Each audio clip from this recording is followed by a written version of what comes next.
All right, what's up, people? We're gonna do this. This sucked. What is up? What up, people? That is an awesome intro, John. All right, people. We're gonna do this. Let's get it over with. This sucked. Okay. All right. It's the Celtics Wow. post game. Coming out firing. It's the Celtics post game show, and this was so depressing. Almost like 2 minutes in, and we all know what happened here, and we're gonna talk about it. If I talk first, I'm gonna go on too long. I'm gonna empty every barrel, and then there'll be nothing left. So I'm gonna instead. We're just gonna say this. It was a gut check game. You wanted to see how they measured up against a good team. Two terrible things happened, which is Evan Fournier entered the COVID protocols, and that was obviously a gut punch to start. And then Rob Williams basically took himself out of the game with a bunch of undisciplined fouls. He fouled out in like 8 minutes. So you basically played down two of your better players for the entire game. So it's really hard to measure up here. But at the end of the day, Rob Williams has to figure out how to not foul out in 10 minutes against the Sixers and Joel Embiid. So once around the horn, Sherrod Blakely from Bleacher Report. Did I say Bleacher Report? Yeah. Did I mean Bleacher Report? That's one of my teams. Yeah, Bleacher Report, Boston Sports Journal, formerly, of course, NBC Sports Boston, longtime coverage, beat writer for the Boston Celtics, Jimmy Toscano, Bobby Manning, Josue Pavone's at the Garden. He'll be joining us in a little bit. And before we get started, I have to mention this. This is our sponsor. New sponsor. It is Let the money fall. Yeah. Join our locker room. You don't want to be in the Celtics locker room right now, but you want to be in our locker room. Yeah. So it's locker room. You download an app. We're gonna tell more of you. We're gonna say this a few times throughout the show, but here's what's gonna happen. We're going to do a full show. We're going to do it like we always do. We're going to take your comments. We're going to listen. But as the show is winding down, Sherrod and I, and then the other guys as well, are going to head over to Locker Room, where we need you to do the same thing. You need to join. You need to download the Locker Room app anywhere you have on any iOS app store, or go to joinlockerroom.com. Download the app, link it to your Twitter, hop on. And what we're going to do is we're going to chat. It's free. It's audio only, and it's basically an open chat room where we're going to continue talking about the game, but we're also going to invite you guys on, and we want to hear your comments. We see you in the comments. We see you in the chats all game long. We want you guys to join us. We actually want to hear your voices here, okay? So this is what happens. We're going to move. Always. Yeah. It's like the old show. Where we're on a strict one strike policy with some of these commenters, though. I mean, really, like if you guys go off the rails on us, you're getting muted immediately. We'll Fire see. Brad! Relax, Jimmy. Relax. Put your big boy pants on and get ready to go to war. Okay. Yeah. I'm just saying, I can't go. deal with some of these commenters. I can already. Well, tell you get hit hard in there, Jimmy. But as I said, well, you guys can come at us. I mean, it's our choice whether to I'm put kidding. you on Yeah, again. bring it. Yeah, Our choice absolutely. whether to put you on again or not, but we get to hear from you guys. Yeah. So That'll be fun. By all means, do that. Again, yes, it is like Clubhouse, but it's Locker Room. It's better. Download It's like it. Clubhouse, but no dorks and nerds allowed. It's just sports jocks only. Yeah. Jimmy, stop your bitching. My God, Damn. you're gonna we're not alienate even everybody. You We're gotta. not even over there yet. No, it's better than Clubhouse. Clubhouse is for all the dorks. Jimmy's but, gonna be like the bouncer at the we're door. chilling in the deciding locker who's room, in and who's so- Yeah, out. I know, right? Bring it in the locker room. As we said, look, it's Locker Room. This is like the after party, and only the cool kids are invited to the after party. What happens Okay. in the locker room? It's locker room talk. You know. And It's we've Oh been- locker no, room it's not talk. locker room talk. It's locker room talk. It stays in the locker room. So And I don't want anyone screen I was recording what waiting goes for on in the that. locker room. we've invited all of you cool kids into the post-game show Locker Room. So join us there. Download Obviously, it now. We got a long show ahead, All right. so get it ready, get it queued up, and then we'll be over there later. yeah. So all right, let's get into it. And again, let's go back to the intro. This sucked so many different ways. Sherrod, we'll start with you. Well, first of all, Joel Embiid is just having an absolute MVP beast mode type season. They had no answer for him. And you know what? We're going to talk about Rob Williams and how he got into foul trouble and just basically kind of played his way off the court. But he was due to have a night like this. And I know this was a litmus test going against Embiid and all that. But when you look at his body of work since he's been in that starting lineup, he's had more good games than bad ones, but I'm disappointed that he didn't compete a little bit harder, didn't give himself a chance to really go at Joel Embiid. But from the very outset, you could just tell that this was not going to be his night. I mean, Joel, his first shot, I think, was a face-up jumper. Then he had another shot where he had a nice little hook shot over Rob. He was setting the tone for the kind of game that he would eventually have. And Rob, he's just got to learn from this and get better. But again, I'm not going to crap on Rob that much because, again, it's not like he was going up against a buster. He's going up against a guy who's arguably one of the top 3, top 4 players in the NBA this year, and he got outplayed. And it's supposed to happen. That's how this is kind of supposed to work. But it wasn't the outplayed. He didn't even play. It was the discipline. Yeah. This was our number one key to the game when we set up what's gonna, this matchup. And this is before we knew Fournier was out, obviously. So we thought, this was a big test because you could see what a full lineup would look like. But the number one key to the game by far was Rob Williams has to just let Embiid get his, recognize he's going to score 35 points. And so be it, but he had to stay in the game because his value on the offensive side and just being on the court versus the replacement level players that would come in behind him was a big deal. And that's what ends up happening is he took himself out of the game. You're much better. Just think about it. You're much better off just being a statue. Just stand there, let him get his shots up, and if they go, they go. You're no better fouling. You're just putting him at the line, and that's what he does. So that's what killed him. He just needed discipline, especially that third foul on Kormaz there on the up fake on the three. You've already got two big going. That's a bad one. And then the sixth foul was a terrible one. So again, we got to be better than that. That sixth foul was frustration. I mean, he was ready to get the hell off the court. He had picked up the fifth one shortly before that. Yeah, I mean, he knew that, you know what, I just don't have it tonight. Let me get the hell off the court and just call it a night. He just wasn't very good. But again, I'm hoping that this is something that we're going to look back on in 5-10 games and think back to maybe this was one of those light bulb moments where he realizes that his value to this team is so much greater than I think he fully understands. I still think I just want to help Tatum out. I just want to help Jalen out. I just want to be a helper to them when in fact they need him to be more than a helper because he has that kind of upside. He has that kind of potential. And this was his first real opportunity to showcase that against an elite player at his position. And he didn't get it done. So hopefully this is something that Rob can learn from and grow from and be better next time out. But he wasn't very good tonight at all. Even in the minutes when he was on the court and he wasn't in foul trouble, he wasn't very good. Yeah. Yeah, and this is the kind of stuff that Brad Stevens was tough on him for. I mean, for all the hype and all the credit and stuff we've given to Rob Williams this year, and he does deserve it, all the strides that Sherrod mentioned, there are downsides to his game, and there are things that he needs to work on and improve on and make it difficult for him to play in certain spots.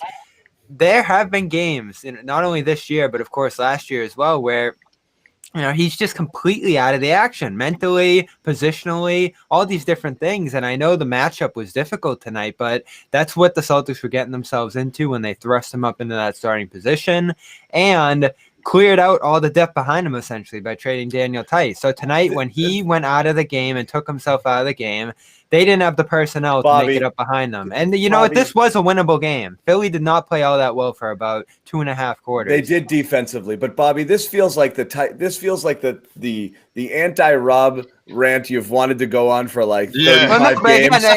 Yes. That Did you write this one out a couple months back? He's reading the prompter. You literally was he wrote an acceptance speech before he got the award, and he's been holding his hat and folded in his pocket for about 25 games. Didn't expect to win tonight. Ready to. Oh wow, Rob did not put Daniel Tice highlighted. I got to mention Daniel Tice. I didn't mention Daniel Tice. Yes, you did. You just did. I was gonna mention him more. I'll roll it back. You were so fired up, you forgot you mentioned Tice. Yeah. He's like, I just want to thank Daniel and Tristan and all of the bigs who got us here. But when I say this stuff, though, so many people thought Brad should have been out the door because he didn't thrust Rob up to that starting position a week after his first amazing game this year. And some people who love him overlook some of the deficiencies and some of the things he needs to work on in his game that were on display tonight. They got highlighted to the maximum by an MVP caliber player, but this stuff has happened in other games as well. He needs to be able to contest shots and play centers who can face up on him. And when Embiid put it in that, position, he couldn't get up on the shot attempts. He couldn't, keep him off the, glass inside. The Dwight Howard one, especially too, when Dwight was rotating in the game and they tried to stagger his minutes against Dwight since it wasn't going all that well in Embiid. Dwight was just crashing right through him to the glass. It was an awful game. And again, like some of the deficiencies have lurked, and his great offensive game has hidden some of the defensive stuff. But again, he's less ready than I think some people have emphasized. But here's the thing, Bobby. Oh my God, hold on. Back, Bobby. Look, we're spending a lot of time talking about Rob, but let's be real though. They lost this game because they had absolutely no poise with the damn ball. They gave up 21 points off of turnovers. It was a season high for them. I mean, Rob did not play a great game, and he was a big part of what went wrong. But the turnovers were an even bigger problem for these guys. And you can't do that against a team that has the kind of offensive weapons that fill. You can't keep giving them more and more opportunities to get buckets. And the Celtics, that final score was so damn misleading. The game was not even remotely close to what that final score was. At any point in time. Josue, you were there. Through the first quarter. Josue, give us it never felt that way. Josue, give us the vibe. You were at the game. Let me tell you something, Celtics fans. You want to know the vibe? There was a small MVP chant for Joel Embiid. Oh no. Yes. No. A little bit. Yep. Sixers fans got into the building tonight, or was it Celtics fans just turning on the team? Oh no, it was Sixers fans. But when there's that many people in here, they can take over with their voices. They're a little, let's say it. They're not here anymore, right? A little obnoxious, right? They're a little obnoxious. You can say it.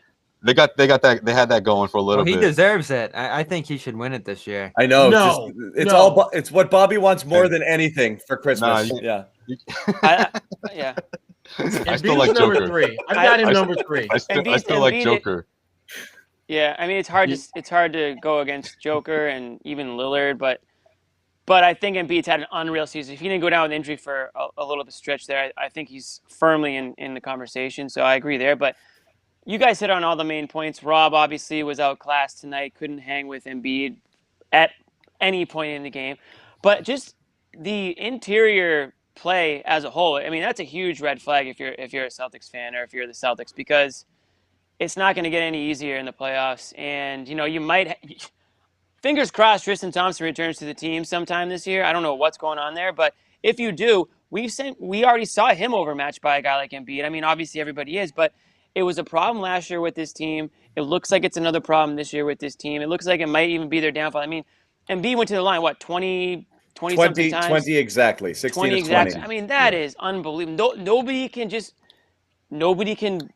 put a body on a guy. They don't need to give him as many fouls as they give him. Every time he goes up, he gets every ticky-tack, 50-50 call. You as a bigs can't get those many calls. He averages nearly 12 a game. But by nature, they're constantly banging. When you initiate as much contact as Joel Embiid does, you can't give him the call every time he touches someone. Especially that double team when he spins through it, he gets it every single time. You've got guys. He just has to get contact with one of those guys. You have guys like this basically saying, my only goal is to not foul them, and they'll still blow the whistle. It's freaking insane. There's at least 4 of those a game, 4 or 5 of those. So again, 20 times it's fine. Like LeBron treatment. Almost. Yeah, it's insane. Yeah, but I don't know if I can give a pass to Robert Williams for getting himself fouled out. I mean, Bobby, it's listen, not you a talk pass. about He failed the test. No, I know. I was just thinking about what Bobby said earlier about, we've seen him do this before, but it's been a while. I thought we were past this, and I didn't expect him to dominate Joel Embiid, but I expected him to keep himself in the game. I mean, right before this game, we talked about that was going into this one. I'm like, if Rob gets in foul trouble, that's not going to be good. And then Brad puts you back in the end of that first, and you pick up another one. I can't fault Brad on that one. Do you guys fault Brad? No, Rob. There's nothing he can do. Discipline. You have to play somebody. I mean, you can do Kornet for 30 minutes. I mean, really. I mean, what are we talking about? You got a guy like Rob. Everyone's been pumping him to play. Everyone's waiting for a matchup against a elite big in this league. At some point, he's going to have to prove that he can at least roll with these guys. He doesn't have to win the matchup. He's got to stay in the game. He has to stay in the game. That's all he had to do. He has to put a body on him. He has to make it at least a little bit difficult for him a little bit. I mean, cripes, can we at least try to make it He was out of the game 6 minutes in the night. You know who played better than right after halftime. You know who played better than Rob tonight? Romeo. No. Taco, your boy. It's your boy Taco. Say his name, Tacko Fall. Thank you very much. Tuesday. Taco He Tuesday. played better than Rob tonight. Say his name. He Say played it. better. Say his name. You guys can't talk about him. Say Heisenberg. Taco. You guys All right, can't talk Heisenberg. about him unless there's an apology cam over your heads. But he played better than Rob tonight, proving Honestly, even that he can be effective in small spurts. Man, in certain situations, yeah. When Kornet's out, when Tyson's gone, And that was when talking time. And Rob's got and 4 the Celtics are fouls. down by 18. Great. They're down by 18. He was All plus right, one I'm with tonight. you. I'm with Taco you, was a Jimmy. +1 tonight. Thank you very much. If Stevens knew Rob was gonna pick up 2 fouls every 2 minutes, The slogan you is might have when, staggered Taco in a little bit. when all else fails, Taco. You There you know, go. Grant- It's Grant taco looked- time. Keep the Grant looked- fans in the seats. Grant looked decent in the beginning, and then he disappeared. I don't know what happened there. Grant. Well, yeah, I can tell you what happened. Grant's career happened. Oh man, he's not Sully, man. Don't call him Sully. no. I'm not. Sully I'm was saying. productive for a little while. He Sully was a double machine. He was a low key double. Well, Yeah. Sully was productive for a little well, while. he gets you 9, right? He gets you 8 or 9 boards. Sully took himself out of the league. I mean, he probably could have lasted a little bit longer. But Sherrod, Nah, let me ask man. Sherrod a quick question. Grant's still Sherrod, in the league. tell don't me know, Jared. something good. Was there anything to be drawn from this? Because again, up and down there's a bunch of perplexing things. Like Tatum didn't play a great game. Obviously, you know, Kemba, another poor shooting performance. Jalen Brown seemed to be the only one who had anything going, but he had 5 field goal attempts only at the end of the third quarter. He ended up with 10. He was 4 of 5 field goal attempts. He's doing that Jalen thing, man. I'm telling you. What was going on there? what's the Jalen thing now? The Jalen thing is he goes in, he's got blinders on, he's taking 4 or 5 shots in a row, and he's like, all right, man, yeah, I'll jump in later when you guys want to, give me the ball again. It's just he's done this so many times throughout the course of the season. It was weird, right? I kept seeing a lot of commenters like, He's like, I'm gonna check out. Yeah, I'll see like you on what's second up half. with Jalen, man? It was weird. He checks out. See, That is strange. here's You'd think he'd my be fired issue up with for that, anything. though. Here's my issue with the whole checkout thing. I don't think he checks Or are out. they not I giving think him the that ball? someone's not checking him in and locking him in when he has it rolling. You That could be to me onto is an something. issue. That's why I'm Yeah. wondering: was this a case onto of something. them just like forgetting about him? It's Yeah. weird. Yeah, I think that happens to them a lot because I for whatever reason they seem to have a couple of things that work, and then they want to diversify the process and go with something that doesn't really work, and they don't get like. And I'm going to harp on this, and actually on the A-List podcast we had Leon Poe on, and we talked about this. Hey. He's got some Great ideas guy. on what he thinks they need to do to get better. But one of the things I talk about all the time is paint touches. I don't think you need to shoot in the paint, but you need to get the ball there to force that defense to actually move just a little bit. And they don't do enough of that. That for me is it's the most maddening thing because they're so good when they have the ball spraying from one side to the other, when they're getting it down low, kicking it out, or if the defense doesn't react to them when they get the ball on a block, try to make a play. Force Joel Embiid to play some defense at the rim. If you're like Grant Williams, if you're Robert Williams, if you're one of the bigs, but don't just dribble, get it over half court, raise up. Right. Yeah, and that's Well, what you you did meant. have What that- Al used to do, right, Sherrod? That's what Al Horford used to do. He used to make him get out the paint. He used to make him No, uncomfortable. and that's what Rob's been doing this year. The last 2 weeks, he gets it in the paint, makes a quick decision from there. He's not a threat to post up and score from that position, but the ball moves in, they collapse a little bit, and he finds an open shooter. And you can't understate Evan Fournier's absence either when it comes to moving the ball inside out, being a reliable guy off the catch. They were missing 2 vital pieces between. You Rob can't, and but Fournier honestly, tonight. this was a comfortably a 15-point game. Evan Fournier is not 15 points above replacement. So again, No, but it's about the flow of the offense, the way It it's is. working. And that's why, actually, I think from Rob, while everyone can be disappointed in the performance, the biggest issue, and we were texting about this earlier, and this is my belief, is not that he played poorly, it's that he wasn't available to do the things he does well in the game. But by fouling so much, he never got to be Rob Williams. He didn't impact the game in any way. He was basically just out there committing fouls and then leaving the game. He never really got into any flow, so you couldn't benefit from any of the things he does for you on offense. And again, the offensive flow absolutely suffered as a result of it because Rob was never a part of the game. Facts. And that makes me sad. Yeah, we can tell. I can see it in your eyes. Before we move on, again, I have to tell people now we're kind of like, rolling along in the show. And again, our sponsor here is Locker Room. Okay, for people who are not familiar with the Locker Room app or Locker Room technology, it's a live audio only sports talk platform. It's free to download and use. You get to talk to me if that interests you. I can't see why, but there's other people. There's Sherrod Blakely. That's a good get, right? Great selling point, John. Damn. Yeah. I don't know why you would, but They're all deleting the app now. Thank you. Jimmy Toscano, Jimmy, Bobby, Joe Sway. We're gonna have a host of guests. We're gonna have is Smart showing up? Well, you're gonna have Kendrick. we're gonna have Perk at some point. We're gonna have some good guests coming. We on might here. get Pierce on now that he's a free agent. Who knows? Paul Pierce is. Man. We might get Paul and his single vibes. Yes, absolutely. We've put out. You can join along. our vibes, Joseph. But I gotta Sherrod, tell I'm people. here for it. I'm here for it. I'm here for all of it. Yeah, I got to tell everybody. So it's free. And like I said, an audio only social media platform. And all you guys have to do, and again, this part is easy. You go and you download it, okay? Any iOS platform, go to joinlockerroom.com if you want to, and download it. Immediately link up your Twitter. You'll be notified anytime anybody you follow goes live. Follow everybody here, Sherrod Blakely, Jimmy Toscano, myself, Josue Pavone, Bobby Manning. When we do go live, you will be notified, and then you can join the chat. Now, the cool part is you actually get to talk to us.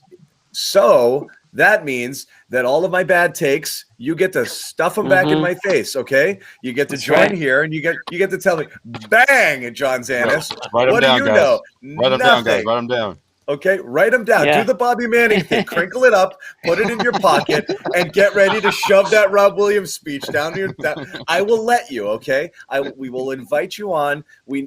What I will urge you guys, when you do sign up, if you haven't signed up already, sign up with the screen names you're using here in the chat, so we know who you are. We're so used to so many of you guys, and we recognize you, and it will really help us because we'll know who you are.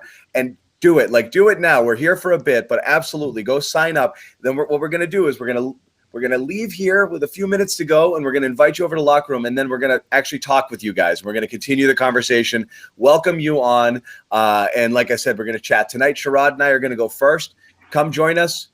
Give us shit. Join the chat. We will absolutely put you guys on and hear from a bunch of you. We're not going to be able to get everyone all at once. Vent about the team. Yeah. Yeah. I'll probably hop in the chat too. Who knows? I'll hop in that chat. Yeah, exactly. Stir things up. And everyone's going to trickle in. So please sign up.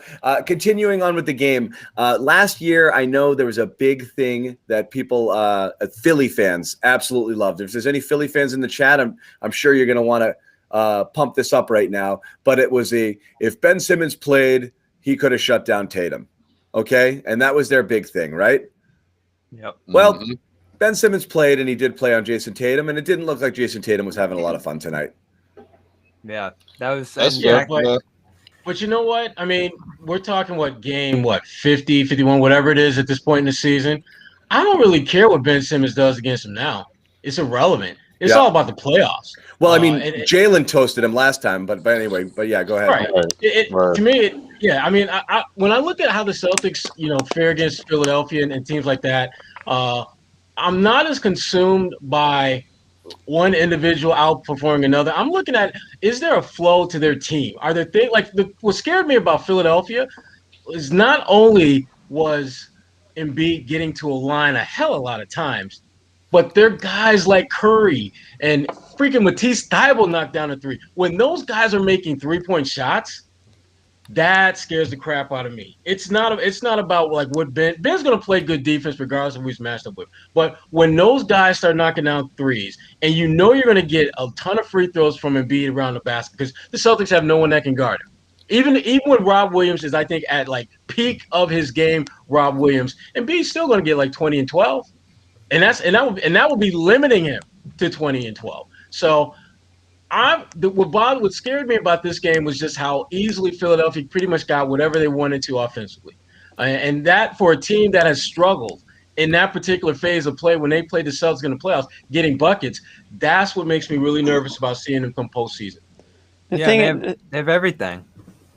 Yeah, the reason why I was a little disappointed, and I know it's just the regular season, but you're looking for signs with this team, right? I mean, everyone's high on them after, they blow out the Rockets and, whoever else, teams that don't really have any business in the playoffs, and everyone's saying, "Oh, okay, they look good." And I understand Fournier was out tonight, but how many games has the Celtics won this year that they shouldn't have won? Like, not that many. I Not mean, many. maybe a couple, like 1 or 2 against the Bucks. Milwaukee recently, right? Milwaukee. Yeah, I mean, okay. The Tatum bank shot over Yeah, Milwaukee. game 1 of the season, and then you beat Milwaukee after you lost to them, and then didn't they beat Denver? They beat the Clippers twice. Clippers, right? So there's a couple, and that's fine. But more than not, they're not really stepping up to the plate, at least in my opinion. And this would have been a great. Again, this wasn't a game where you're down Fournier, and I understand them losing this game, but they really lost this game. This wasn't a close game. I know they lost by 10, but it was closer to 20, and I think we all agree that this was a blowout loss for them. And that's why I would have liked to see Tatum sort of show out a little bit and maybe carry the team a little bit more, or Jaylen Brown, because you look at these two teams tonight. There was one superstar on the court tonight, and that was Joel Embiid, and everybody else. There was nobody even remotely close to his stardom tonight, and unfortunately that's kind of been the theme with the Celtics, where their stars, Tatum and Brown and Kemba and whoever else, they kind of don't really shine. Shrunk to the challenge. Yeah, exactly, and that's Right. kind of been the theme this season, and that's why so many fans are so frustrated with this team, and that's why they feel like they don't show the energy, or they don't show the fight, or they don't show the togetherness, and they don't play for each other. Tonight was a perfect example of that. Well, No, this it wasn't. Yeah, It go was ahead, like Bobby. 12. It was like 12 to 15 throughout the game. So my general feeling throughout was if they could put a run together, they'd be back in it. They never But did. it And felt they like never they never did. could. It felt like not only they Yeah. didn't, it felt impossible, right? It just Yeah. didn't look. It didn't. At any point in this game, were you like, "Yeah, here we go"? Here we It go. just, Right. I didn't feel it. No, Now let's- because you let's- got this. Yeah, go ahead, Bobby. You first. I was gonna say, let's be real. Like Sherrod said, this Philly team's so complete. They got mid-range action. They got three-point shooters, as he said. Obviously, the inside game's gonna be held down by Embiid, and then their defense is like number 2. So the Celtics had to make up for all that somewhere. And on the offensive end of the floor, they didn't do much to challenge or even make it hard on Philly to get those stops. And really, like without Fournier out there, it looked like the old Celtics from before the deadline, going straight line, downhill, attack, pick and roll. They didn't have any rollers without Rob out there. are So it was they- just Tatum isolation. Sloppy Well, passes, lazy Let me passes. ask you guys though: are they that fragile or mentally weak, or like that they can't remember? I mean, it was so obvious. It wasn't just Fournier. It was, and obviously bad competition, but it was we need to move the ball and we need to play this way Well, in order to score. It was back to Grant. It was back to Shemi. Like they're But thin. the So when one starters- guy but- goes down, it's but the right starters back were to doing that it. stuff. I mean, John, yeah, I think there's a little bit of that, because remember what we said before? It's like if they get out to the slow start, you sort of know how this story going to end, right? Whether it's a big comeback or not, it's going to be an L at the end of the day. And I got those vibes in that first quarter. When the Philadelphia 76ers are going downhill the way they are, I feel like the Boston Celtics just get beside themselves and they stray from the game plan. Whereas, and especially in that first quarter where Jalen was, I don't want to call it hero ball, but he was taking matters into his own hands. And I thought that the Celtics just never really found the right flow, because they were always a couple of steps behind on defense, and it's like they killed themselves, or they kicked themselves over and over when they start stacking up turnovers and seeing the other team get to the free throw line so many damn times, and then come to complaining to the referees. I mean, it's like the ongoing pattern at this point. But I just thought, I guess the Philadelphia 76ers, like, again, we've been saying it this whole time, they should have lost by 25 points. I mean, this team is that tough. They smell blood, you know? I mean, so to your point, I think they are in their own heads a bit, but against a team like the Philadelphia 76ers, they know when the Celtics are rattled, and they just kept on going, especially in that third quarter. They got Rob Williams back into foul trouble, back on the bench, and Danny Green started, continue made a couple more threes. What was it? Thibault, you mentioned Sherrod, but there was another person that came up. Who was it? Oh, Seth Curry hit one. I mean, everyone's sort of taking turns Danny here, but it was Green just was hitting a overall. bunch. Yeah, Danny Green had like 3 in a row. Something. Yeah. Yeah, he couldn't miss one in the first half. Yeah. My thing is that was still an advantage for Boston, though. They came out, I think it was like 7-1 in that first period threes, and then Boston still ended up having a really good 3-point shooting night. So they need to produce more of those. They need more quality ones. I mean, how many did they shoot on Sunday? 50. They're down to 34 or tonight. something. Yeah, I mean, you're right. And that gap gets filled by turnovers and But as just Sherrod botched said, possessions. there wasn't enough inside-outside sort of stuff. They didn't get into the paint. They weren't able to drive and kick. They weren't able to create space for themselves. It felt like a lot of these shots were contested all night. And even when they did have open looks, they were closing out really quick. So credit some to Philly. I'm going back to the thing you said earlier, Bobby, as well. The bench obviously is the killer here because that's where Philly took off and raced away to that 21-2 run there, and then just kind of put their lights out. And you can't run those rotations because you're already deep in your bench with Rob in foul trouble, and you're playing Kornet way out of his rotation. You didn't have Fournier, so they were already a mess there. But then the problem was everyone else seemed to get depressed and sulky and sad after that, and then showed no fight. They're like, "Well, here we go. Think of what tomorrow's gonna look This like over. with no Kemba, We no lost. Fournier. The bench sucks. I'm gonna dribble a little and not look at these. You know what? You guys didn't give us stinks. better players. We're supposed to get better players. Where are in my Denver. good players? Romeo was in the game for 6 minutes, and nobody even. Romeo got the Neesmith treatment tonight. Like Yeah, he did. nobody even looked at him. But are they wrong? Yeah, I but he's mean, working hard on defense, though. He's working hard on defense. He's working his butt off. All right. There was the Well, this what you is think? I mean another. You think they're gonna set him up for plays after he's been out all season, John? Yeah. No, Like, it's just like I said. Is it gets into the I'm not dealing with these losers here. Like Another you just put that adversity mentality. game. Yeah, that Brad. Even Brad's called out the team. Basically said like we haven't stepped up whenever we face adversity. So Yeah, right. It's just whatever. If they go in, great. If not, so be it. That's the kind of vibe you get. Which and sucks. think of what tomorrow's gonna be like with no Kemba and probably no Fournier. yeah. So That could get ugly. can we just say what the hell is going on with COVID in this team? What is going on with COVID in this team?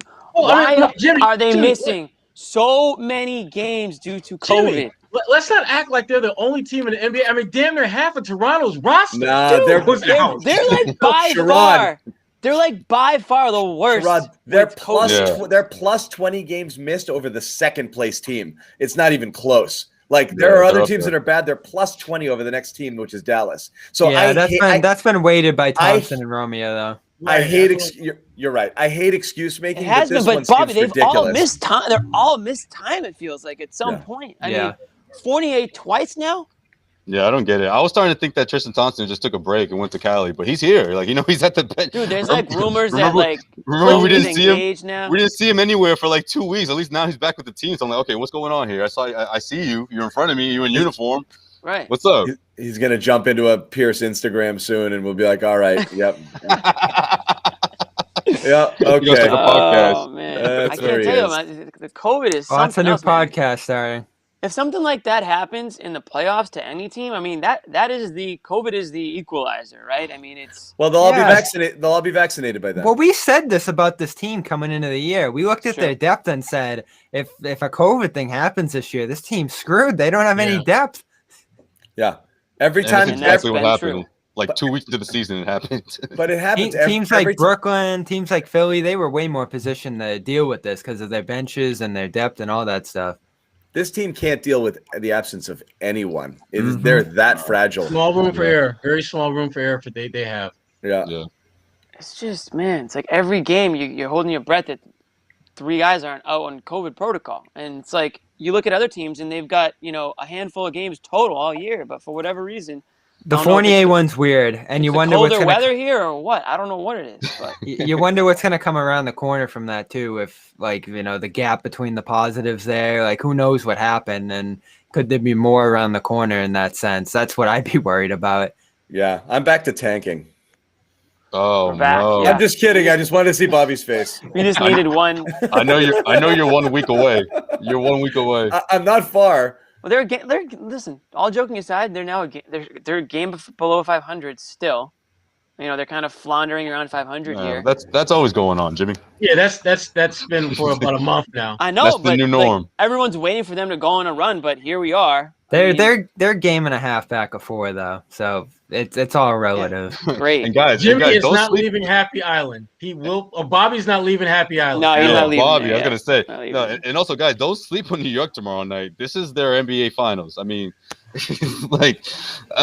they could really try to bump themselves into a playoff spot here, and not to mention, as fragile as this team is, can they take another L from the New York Knicks on the second night of a back-to-back? Yeah. Will this turn into They can. Hold on though. They can and will. Will this turn into what was Brad Stevens thinking and trying to, still win this game with 3 minutes left, down by 15? I don't know. We'll see. Oh no! I mean, listen, these guys. Get ready for that conversation. It might happen. Yeah, I mean, it was kind of wild while they were still in the game, but I mean, that was wild. they gotta be in Absolutely. shape enough to go tomorrow. I mean, really. I thought Brown was gonna spank these guys. We talked about this. Yeah. I don't know. I don't see it. I was surprised he didn't pull him closer. I mean, they got it to 11 with a couple minutes left, and it was like maybe there was a snowball's chance in hell that they hit a few shots like Bobby was praying. They got to 11, and then Green hit that 3, and exactly, it was over. like right away. Yeah, and that was it. And that was the end of it. But it's one of those games, man. It was a sobering game. That's the word I use. I mean, it's just one of those games where like, oh, okay, yeah, this is what I remember seeing. Not the last couple games where they were whipping the ball around and hitting 10 threes in a row. Like, obviously that was not going to last. Like, Fournier is just not going to miss a shot for the rest of his career. And if Fournier plays tonight, maybe it's a different story. I mean, again, it's not so much about Fournier like coming out and hitting 7 threes every night. It's about him moving the ball comfortably, right. Being able to get into the paint and open up other guys more. It's about what these guys do. When Ojeley's in the game, Grant, these kind of guys, it's like stand in the corner and catch and shoot. Pritchard to some degree too has trouble getting involved on the ball when he's mixed in with some starters. So like these young guys were not good enough to jump in with the starters. And I know like John, you look at it and say, why aren't they passing these guys more? I mean, these guys have had a whole entire season to develop, grow, step up, really become stable rotation players on this team. And through 50 games, none of them checked the box. Wait, so which of them and how were they going to do that exactly? Well, I don't know. Like, you want them to keep passing to these guys throughout the flow of the game. Like Romeo, what's Romeo supposed to do if they keep firing it to him? That's gonna help themselves. Like, you're gonna get that ball back. They've tried though. I thought early in this game they were hitting guys. No, it's very inconsistent. It's very inconsistent. And Jaylen, you think Jaylen's doing that right now? Yo, I'm telling you, Jaylen's like, it's all me, or I'm gonna check out and play a little defense on the side. Let me know when you need me again. Mm-hmm. That's not engaging, Bobby. It's not. He has to engage everybody. No, I agreed. This is need them. You need something. You got to work. You need. The other thing is proven to not work. So why continue doing it? What's every single time you get dribble shot, my ball, your shot, my shot, they lose every time. So why would we ever advocate for it? Semi Ojeley and Peyton Pritchard broke a shooting record at TD Garden from that kind of play, Bobby. fair enough. That can happen. I mean, I'm not obviously we're not expecting them to drop 9 or 10 and that's true. Night. They usually give the ball back, guys. They usually give it back. It's not like in the play. Like if I give it to my little brother, he's going to run away with it and never give it to me. They almost always pass it back. Joel always got it back. I always give it back to Joel. No, that's a fair point. Shemi's had a much better 3-point shooting year. Pritchard has certainly had an outstanding 3-point shooting year. So maybe you do funnel a little opportunity toward those guys in particular. But the thing is, aside from Pritchard, those aren't guys who are going to keep moving the ball through themselves. They're just going to lock, load, and fire in those spots. And we've seen Shemi have some 2-7 games, 2-9 games here or there. And when Tatum and Brown are passing up those shots, that has to get discouraging for them. Bottom line, man, everybody got to play better when you get an opportunity to play. I mean, that's for me, that's the frustrating part of where we're at right now. The young guys have had more than enough opportunities to figure this out. Mm-hmm. And when I say figure this out, I mean figure out what they can do to help the team be more successful. When you're out there with Tatum and Brown, more times than not, your job isn't to take shots. It's to close out defensively, get rebounds, make hustle plays. Do something that at the end of the day, even if it doesn't appear as a positive on the stat sheet, when you get in that back room and you guys are going over video, that play that you made is going to stand out. Remember what Neesmith was doing? Yeah. Yeah. And to me, I'm at the point now where I don't give a damn whether these young guys make shots, but make effort plays. Do something that shows that you have some clue as to how you can help this team. We know Tatum's Tatum walking can out. make shots. We know Jalen can make shots. But what is the guys who aren't at that level offensively doing? What are you bringing to the table? Great That point. was a slow walk from Jayson Tatum. Yeah. He's bumming. What? He's bumming, guys. He's bumming. Oh, you just watched him Good walk for out? him. Yeah. Good for him. Well, you I should. hope Look, he's bumming. I hope he is. This is what's frustrating, though. It's okay to get beat because it's going to happen sometimes. It's not okay to go out there and absolutely, but also just absolutely forget what it is you're supposed to be doing, and just to continue to fall back into these patterns. This is what's so frustrating with this team. Again, this is why it's these fool's gold wins. You have back-to-back wins where, as we said, they had 35 and 29 assists and everything is humming and you're whipping the ball around and it looks good. Then you play a team that absolutely you cannot beat with isolation, okay? They're very quick. It's just not a team that you can do that. And what do? They fall back into the pattern of playing isolation ball. It makes no sense to me. It's you talk about Rob Williams' lack of discipline, not being able to stay on his feet and try to play Embiid straight up because he had to in order to stay in the game. Well, it's the offensive players' lack of discipline to completely go away from that and fall into these habits thinking, we need a bucket. I got to do this. I don't think it's selfishness. I think they think that's the way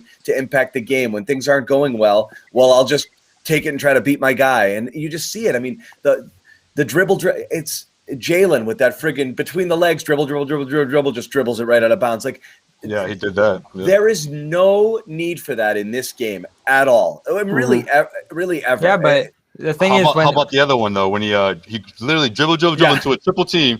Oh, there's 3 seconds left. Where's Tatum? Yeah. He leaves his feet. Tatum is he thinks he's at the 3-point line, but Tatum is closer than he thinks. Tosses it out of bounds. Yeah.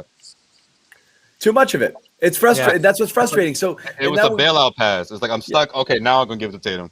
Yeah, he's not there anymore, like man. Broken records. It's a killer. It's a killer to keep watching. It's like, wouldn't you rather go down? Wouldn't you feel better about the game if they whipped the ball around and just missed a bunch of threes because they ended up, you ended up having a lot of Grant and Semi shots. Open but they were open, yeah. and then the ball gets back to those guys. You'd feel a little better about early. it. That was the formula early, and I think that's why they produced a lot of 3-point shots early in that first quarter. And what was it, 25-24 after one? So again, I looked at this game. Philly was, kind of passive, and Embiid's just in his second game back. He was shooting a lot of jumpers, and I saw a pathway to victory here, but they just didn't grasp it. They didn't have a single run for the rest of the game, and they really didn't even adjust all that much. Again, back to this Brown thing, and I know Joe Sway seems to think that he took himself out of the game a little bit, but I also think Tatum was just running into a brick wall again and again with that Simmons thing that John mentioned. And at some point, you have to adjust there and say, Simmons has a little bit of a rap on this guy. Can we take advantage of Brown on the ball? Can we get Kemba some more looks? Can these guys take over as lead facilitators? Because for Tatum, it was not working. There wasn't an opening there. And Simmons just flat out kind of has his number these last 2 years when they've gone one-on-one. I know it hasn't been a ton of games, but if you look at last year in particular, it was a similar story. I think it was like 5 of 16 shooting for Tatum when Simmons was guarding him. So it's just not a formula for success to be running into that and embracing that as the matchup, especially when Rob goes down and you can't use screen action to get him off you and stuff like that. Like, you just can't do the same thing with Kornet and others. Did we like anything tonight outside of Tacko? I like Brown start. I like Romeo. I liked Romeo. Yeah. Romeo did have a good run there too, defensively. What do we like? Because again, defensively, he's showing for sure. He's stepping in front of people and taking charges. That's not easy to do, John. Yeah. My guy has He has like 70 minutes under his belt. I mean, I'm exaggerating, but I'm not that far off. Like, he doesn't have a whole lot of reps, so I like that. That never scared attitude. It makes me think about what Kemba said. When it's his first game back, saying this guy will definitely help us in the future. He is trying to figure out how to help this team, and the more I watch him play, the clearer it becomes. He can do things that no one else either can do or is doing that help you win games. Now, did they win? No, of course not. But he's doing the best that he can do in the role that he's being given to play, and that's all you want from these guys. Right. What do you do well? Do that consistently.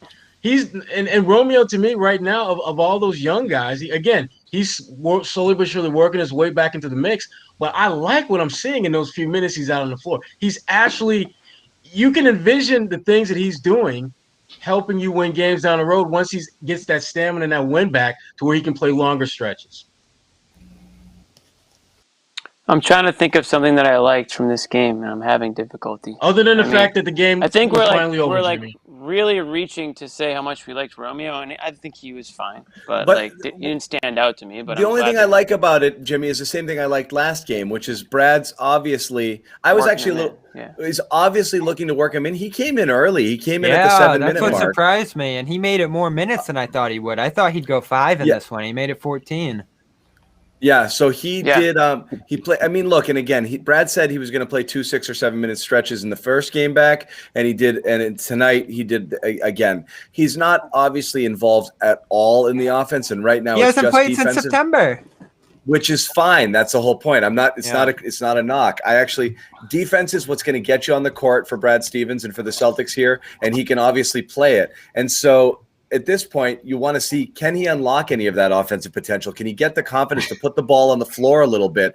If you can create an extra option out there, obviously it takes away pressure from some guys. If you have to actually be concerned that Romeo might be able to beat his guy off the dribble, if you're playing a 3-wing lineup and he's out there, maybe he's got a mismatch. Maybe he can score some. I want to see him look for some shots and some opportunities eventually. It might be early yet, but again, that's, I think, the hope with a guy like Romeo is this is a guy who he's not meant to be Semi Ojeleye, or he's not. Right. You didn't draft him 14 overall just to come in and play defense. You drafted him because he has an offensive skill set that you felt could translate to the NBA level. He just hasn't played enough games. As Sherrod said when it was started, what game number was this for him overall? Wait, 2, 3? No, I mean for his career. Oh no, 2, 3 for his career. Like 2, 3? Yeah. You're not far off. I mean, he barely played his rookie year either. Does he remind you anyone, Sherrod? Like, is anyone we can even project him to possibly be at this point? You know who I think? I mean, they're different kind of players, but I get a similar vibe from them. Avery Bradley. Avery. I've been saying that. Thank you. Just a guy that when you look at what he has physically going for him, he can help you from really right now defensively. And I think if you put him in a situation where he's running the court and you're finding him on those cuts to the baskets and running along the baseline, doing a lot of those intangible things that you don't, when you're scouting the Celtics, you're not looking for that. I think he can help you get you some easy buckets here and there, but he needs to play. You know, No, so go ahead, Sherrod. Sorry. No, and just to answer your question, he's played in a whopping 33, 34 games. So, which is more than I thought, actually, to be honest with you. You mentioned Bradley. What's interesting him there too, Sherrod, is Bradley. What's fun? Everyone knew of Bradley. What you saw his first year as a pro, where he looked tentative. He was afraid to put the ball on the ground. He would just hide out, at the 3-point line, and eventually he started kind of doing his little back doors and running the baseline and stuff and getting his buckets. But he was much like Romeo, an absolutely massive prospect entering college. Like he was 1-2 high school prospect. He got hurt. John Wall. And he got hurt. Yes, he and Wall 1-2. Avery Bradley was a very highly considered player, but what you saw early on didn't look like the type of guy that was, Mr. Basketball. And it's kind of the same with Romeo. Romeo was the shit coming out of high school, there was a couple things in Indiana. Andy got hurt, and he's never gotten things rolling. But I think it's a really excellent comp almost across the board. They might be able to attack. They might be able to impact the games offensively in different ways when their career is all said and done. But right now, Romeo needs to get a little bit more feel going, for the NBA game. Before we transition again, I do want to mention one more time, and we are mentioning it a lot. You'll see the little graphic up in the corner, and you'll see the down below. We are sponsored now by Locker Room. Rest of the season, all the way through the playoffs, if there are playoffs, and all the way through. Oh, man. There better be You guys are playoffs. something else. Early vacation. They'll be fine. They'll be in the playoffs. Maybe a play-in tournament game. For the one-game play-in tournament, right? That'll be exciting. But again, letting everybody know in the chat again, this is the Locker Room app. If you haven't downloaded already, we've been telling you the whole show, download it. What it's going to allow you to do is to join the chat with us. Again, this is an audio-only sports talk platform. It's free to download. Go to your iOS, download store and just download it for free. It takes 10 seconds. Link up your Twitter. And what we're going to do is, create your profile, and follow us, follow me, follow Sherrod Blakely, follow Jimmy Toscano, Bobby Manning, everybody here on the Garden Report, Josue Pavone. We're going to go live after every game on Locker Room. We're going to obviously do our show, but then we're going to take the chat over there. Sherrod and I are going to be leaving about 10 minutes to take the chat over to Locker Room. So you can enter the room now. It's going to be open shortly. They're going to take the negativity somewhere else. Yeah, right. And we're going to let Bobby here. Bobby's going to read the rest of his Rob Williams sucks speech. This would be like therapy for you Celtics fans. Come on, trust me, it'll be fun. Yeah. Well, vent it. Let it all out. So yeah, we're gonna put a link up. We're gonna put a link here in the chat, and you guys will see it. That's gonna be the link to our room that you can go into right away. So we're gonna hang out a little bit longer here. I believe the room was just launched, so I believe someone's gonna enter it into the chat shortly. Sherrod and I are gonna head over. We will continue the chat. We want to hear from you guys too. It is an opportunity for you guys to have your voices heard alongside us. So if you want to talk to us, and then the other guys are gonna join us as we go. So guys, again, other thoughts on this game, and again, we are looking for sunny spots.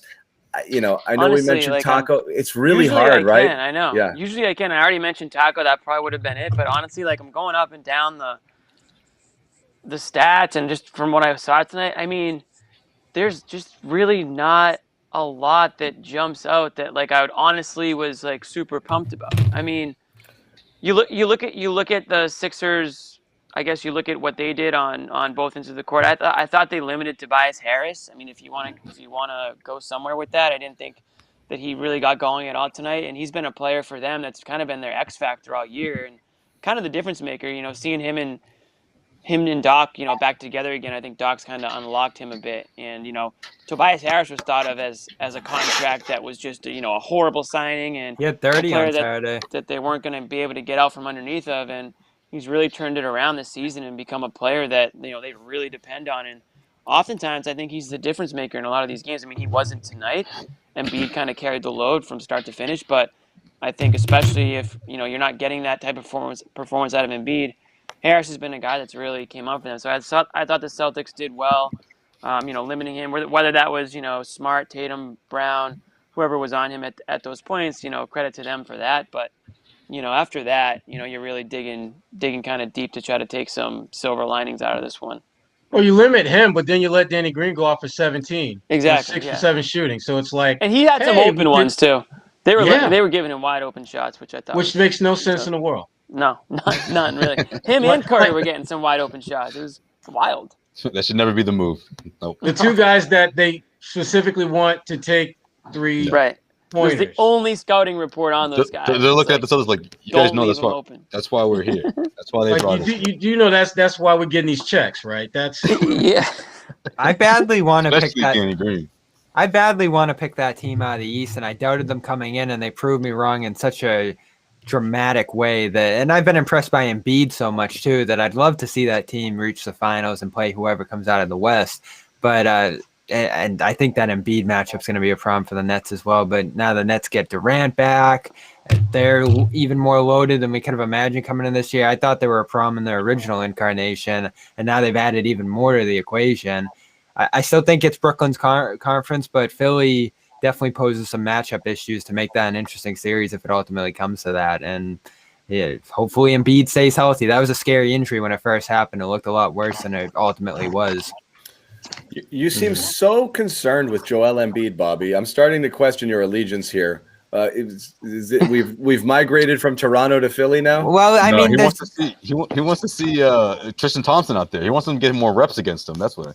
That would have been great tonight, and I said that. Oh yeah, boy, would that have been fun, exciting. Boy, the Tristan Thompson Embiid matchup is what I really needed to see tonight. We already saw him get work. I mean, I'll tell you what, Embiid probably was open for, man. Embiid was probably. I mean, Thompson was probably cleared. He was probably like, you know what, guys, let's just give it one more. Just give it one more. I'm feeling a little lightheaded. Why don't we just wait until the next game tomorrow? No, but this is that East gap. Even if Boston gets up to 4 and works that first round matchup, the elite class of the East is in a league of their own. Those top 3 there, Milwaukee, Philly, Brooklyn, they're playing a different kind of game right now. They are. I saw Harden's going to miss some time now with a bit of an Hamstring. injury. But it doesn't matter Hamstring. because amazingly, the Nets can win games when they're missing really good players. The Celtics Right. can't miss it when Celtics can't win a single game when they're even missing a Oh, guy. come on. Marcus had like 25 and 12 the other night. They can't win a game when they're missing a guy they acquired a week ago. They didn't even have him a week ago. Now it's an excuse. All of a sudden, he's Rob looking was at a out Blazers too. jersey on. Yeah, I Balling know, out. but still, Balling Jesus, out. like, what's the excuse now? This guy that we didn't have a week ago, we're without him now, and we can't win. Like, my God, you played 45 games without him. Yeah, you're moving this goalpost out. They were a team that couldn't win these kind of games, period, before they acquired Fournier. Then Well, they showed to be a different version of themselves over the weekend. They're 4-3 since the trade deadline. Okay, I mean, what? They're Yeah, barely, so and they I played mean, 3 games against G League teams. I was Yeah, gonna I say. mean, Oklahoma that's the City, thing. Charlotte, Houston. I don't care about these wins. Like, this is the same team before and after at this point. We got to see something here. You could do a lot worse than those teams, John. Come on.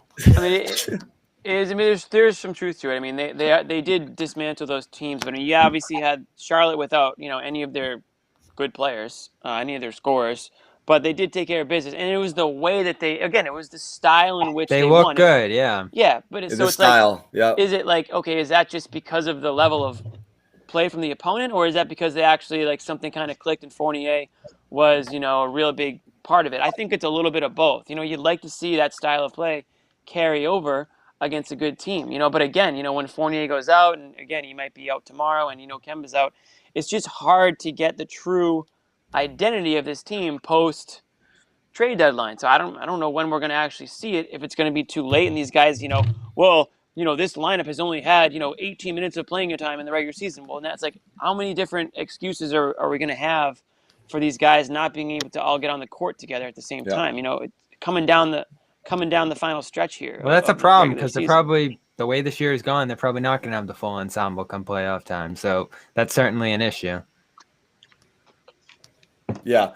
So I'm going to wrap for myself here, and I'm going to let you guys know. Sherrod and I are going to migrate. Sherrod, if you haven't clicked over, join the room and let your followers know we're heading over to the locker room in a minute. But I wanted to get final takes here, and again, let everybody know here. Hopefully, there's no glitches in our locker room because we had one in pregame. Yeah, right? we'll be fine, Jimmy. Jimmy, Jimmy. only about the Damn. Just making sure. I just let people Jimmy. know ahead of time. Jimmy made it seem like the room was on fire. Hold on, Danny Downer over here. I'm gonna mute Jimmy for a second. Okay, there it is. I'm a little worried about Jimmy right now. Yes, I have him Holy muted. Jimmy, you got to flip out right now. That's when you got to freak out. Pretend you're swearing. Okay, You would think this is a real room, and Jimmy's trying to control who's in there and what the temperature is. And... Right, exactly. All right, Jimmy, we're gonna let you in here, but I need you to say nice things, okay? All I was gonna say, I wanted to let them know that if it did happen, that we, not to like bomb out, but just wait, because that's what happened. Everyone kind of came back, and it was good after that. Yeah. So, Like, and that's if you do run into a problem, and yes, right now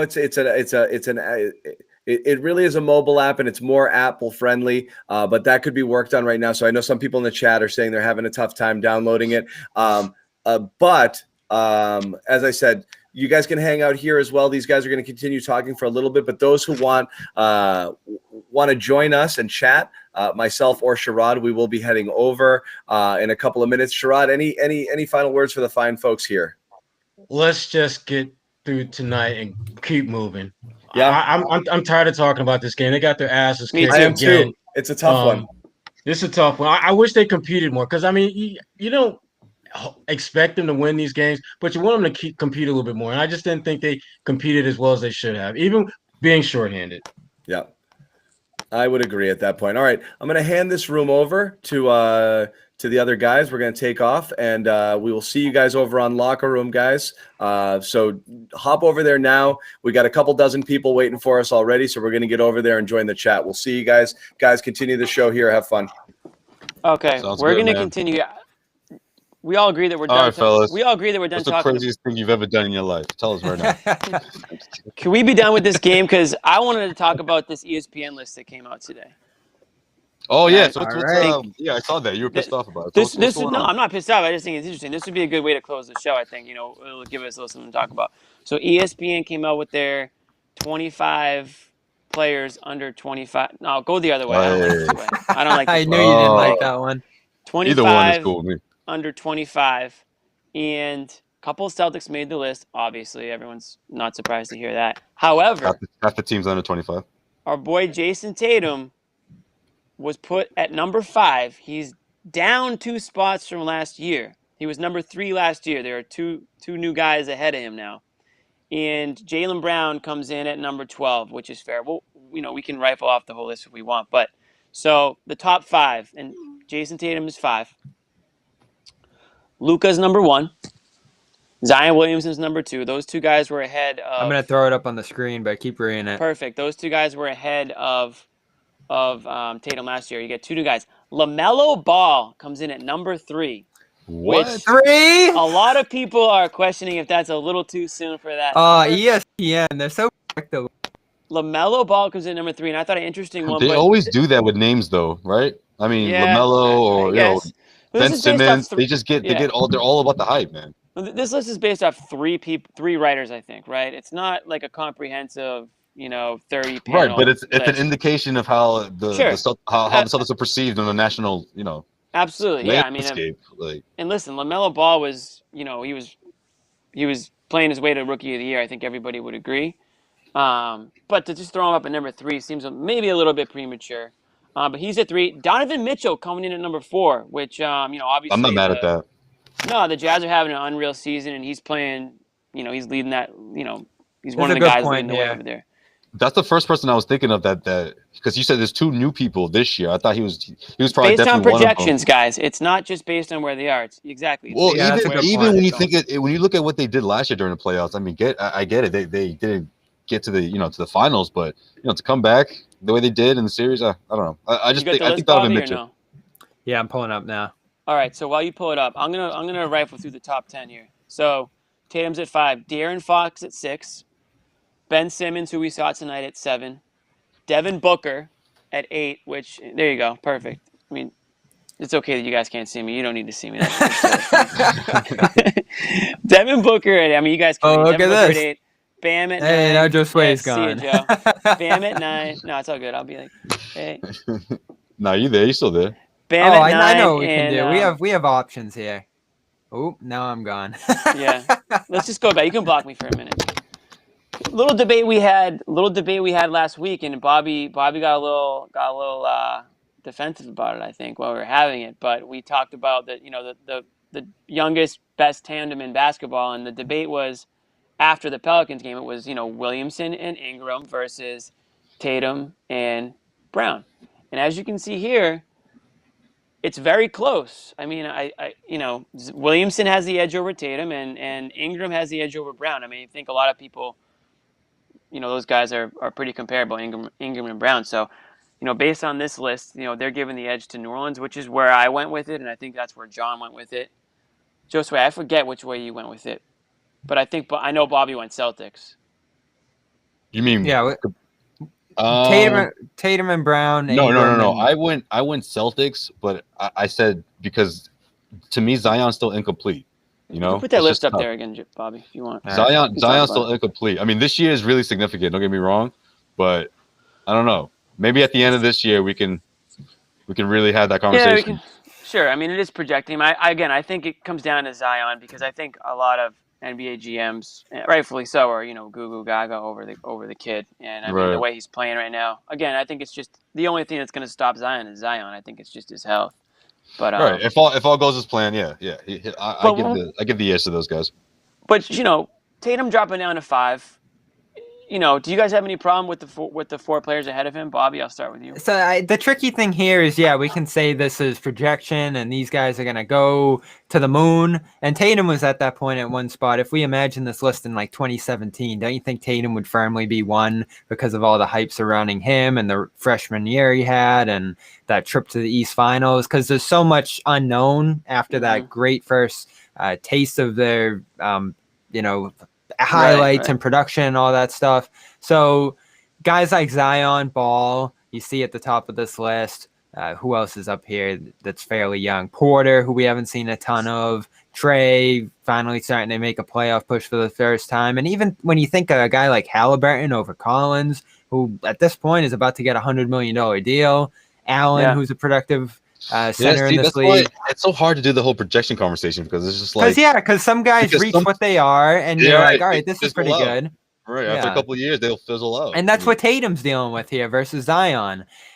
Right now, if you had to take right now Tatum or Zion on the Celtics in that position, I got to go Tatum.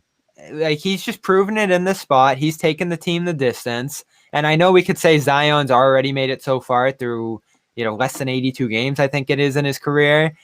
And he might just zoom past Tatum, but we can't say that for sure just because of the first 50 games or whatever. I mean, that's the whole point of it. But I think you have to just take a look at what Zion possesses in terms of his skill and his athleticism, his build. And I think more GMs than not are going to take Zion over Tatum. I think a lot more. I think the vast majority would take Zion over Tatum. And it's not really a knock on Tatum. I think it's more that a lot of GMs see Zion as, a generational talent, a player that, when it's all said and done, could be up there with some of the greats of the game based on. And I hate this regular season to be out second round. This is that winner take this like winner die mentality. And I know 2019 was disappointing, but let's put in the argument here with that some people have said, like, oh, the Celtics get to the East Finals and then they lose. I mean, 2020 was massively impressive from this team. 2018 was even more impressive given what they had. So in some seasons, in some contexts, the East Finals run's a significant accomplishment. But we're in a place with NBA dialogue now where you either win the championship or you're a fraud, which I don't think is healthy for.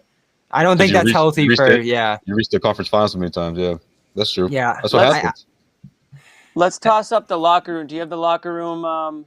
We'll take this conversation in the locker room. I'm sure John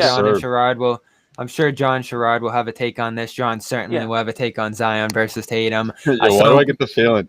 I get the feeling one of these nights Nick's just gonna be that guy who's on at like 2 a.m. Be like, guys, I had some great conversation with you. Like, he's gonna be that dude. It's gonna be great. Let's just say right off the bat that we can't. We don't. Nick doesn't speak for us, so whatever the boomer himself Nick says in the clubhouse, that's specifically him. I love Nick. They'll be sliding into our mentions being like, yo, you down with this guy? Like, you hear what he said last night? Like, oh, I don't. All right. I love that Nick's holding out on this, saying that they're shooting too many threes. He's just going to ride that to the end of the season. And you'll hear it certainly from him once he's in the locker room that the Celtics shoot too many threes. But this is our new thing we're doing. Right. He's going to be pulling his hair out. After every single game, we're going to the locker room app. It's available in the Apple App Store as well as joinlockerroom.com. And we're going to invite you in with some of your takes, some of your thoughts from the show. It'll be like an overtime a bit for you guys to come in and critique stuff we said on here, bring your own takes and conversations to the table, and you'll be able to get on and talk, just like the old Celtics postgame show. Joe Sway and I, we did a ton of those over the years. Oh, man, it is sort of like that. Yeah, it is. That's true. So we're bringing it back to that a little bit here. We've gone a little bit over an hour, so we'll see you over there. Yeah, follow us on there, and you'll get notifications. Yeah, what are your names? Catch me on my same Uber. Same as my Twitter. I'm about to catch this Uber back, so I'll be there for a little while. So all right. So Jimmy _ Toscano, I'm B-Man26, Joe Sway Pavone. So follow us over there. Yep. Join the room, and we'll get it started over there right now. John and Sherrod already got it going. So good night, guys. Sixers win 106-96. We are headed over the locker room app, so join us there.